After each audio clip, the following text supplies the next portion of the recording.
Welcome to the Genius Factory. Enjoy the video.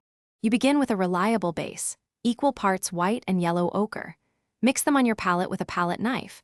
This gives the warm, muted foundation you need. Add a touch of raw sienna to shift warmth. Do so sparingly, because it quickly dominates. Once you have a consistent paste, make sure to note exact amounts so you can reproduce the color later. This first step sets hue and value, so work slowly and observe the color under the light you'll be painting in. Now refine the khaki tone by desaturating and matching value. Add burnt umber in small increments, 1/8 of the added amount, to mute the yellow. Mix fully between additions. Pigments change as they blend. If the color gets too dark, restore value with white, but in small amounts so you do not wash out the warmth. If it leans greenish, pull it back with a bit more yellow ochre. Test painted swatches. Direct comparison prevents surprises once dry.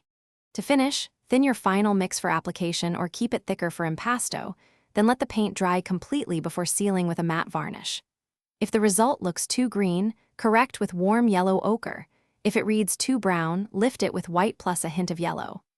One key troubleshooting tip. If color shifts on drying, replicate test swatches and adjust pigments before committing. Keep a written recipe so you can reproduce or tweak the exact khaki later.